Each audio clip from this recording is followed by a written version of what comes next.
Well, for weeks, President Trump has been ridiculed for his claim that the Obama administration may have monitored his communications, and he still hasn't provided proof of that. But today, House Intelligence Committee Chairman Devin Nunes revealed that there is evidence, some supporting the president's claim. Watch this. What I've read seems to me to be some level of surveillance activity, perhaps legal, but I don't know that it's right, and I don't know that the American people would be comfortable with what I've read. But let us get all the reports. Chairman, the president was correct in what he tweeted? It is possible. Well, President Trump reacted this way.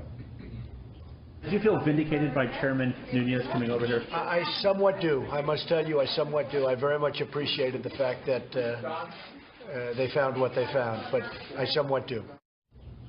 So this is a genuinely interesting development. We called more than 30 members of Congress from both parties who have mocked the president's claim he was surveilled.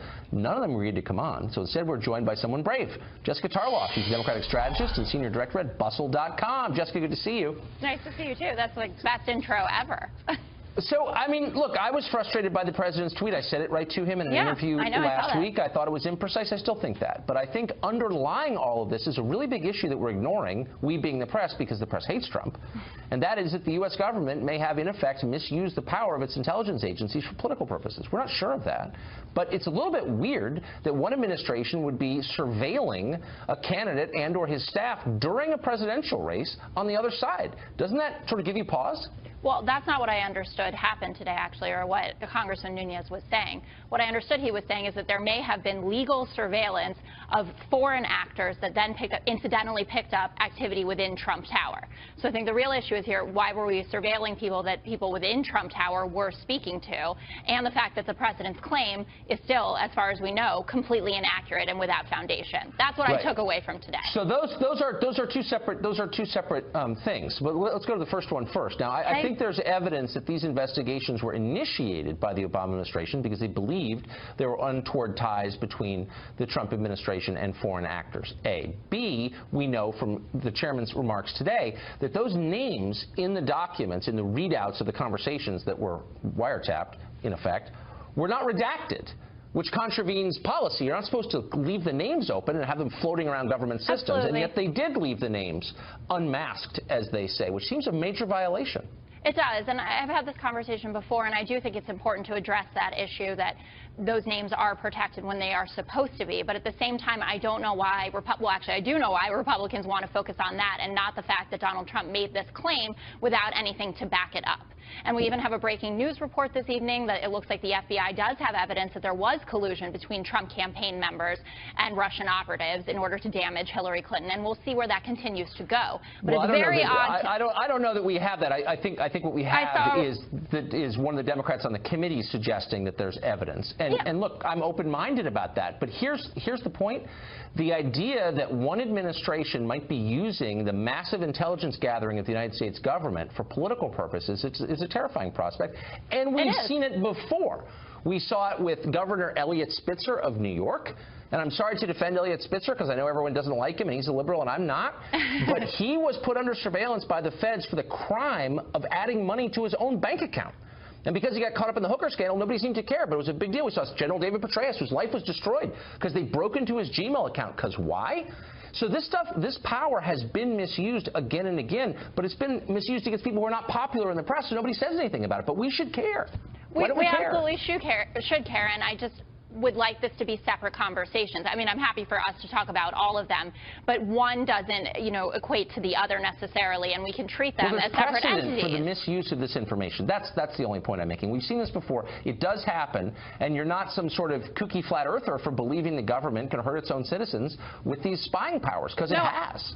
No, I understand that, and again, I'm happy to have that conversation, but it doesn't make it all right that Donald Trump made this accusation that the former president of the United States of America was wiretapping him when we've seen no evidence of it. That's the issue here. And also, hold on. Didn't we see some today? We just saw. Why? Because we saw the chairman of the House Intelligence Committee say yes. What did he show you? He said that maybe he has something that he thinks was legal. And also, why did he not go to his committee members first? Why did he go to the White House first and then to the press? That's an entirely fair question.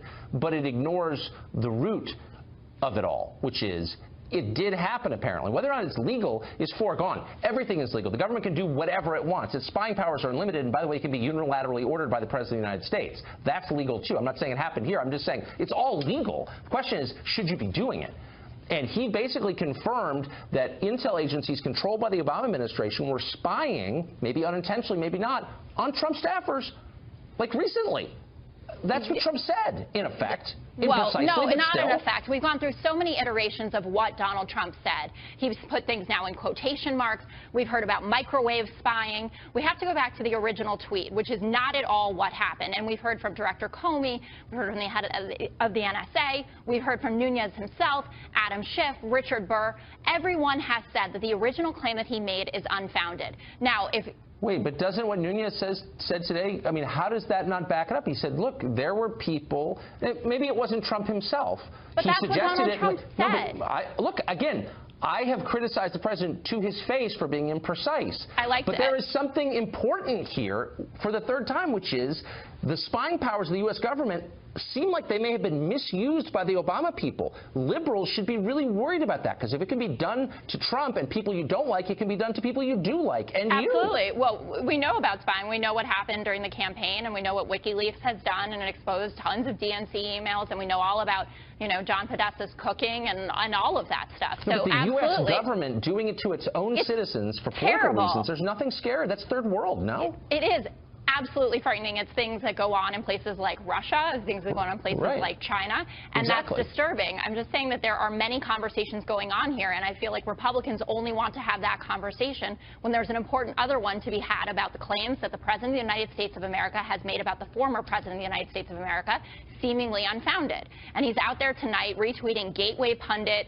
and Bill Mitchell, who says, oh, Donald Trump is always right. But you don't need to retweet websites. You could just repeat what the chairman of the House Intelligence Committee said. Maybe he's lying. Maybe. But if he's Why not didn't lying, he show his own committee the information then? I mean, it's a little freaky. Will, but if this is true, this is a bigger scandal than anything that's being alleged about Russia, is it not?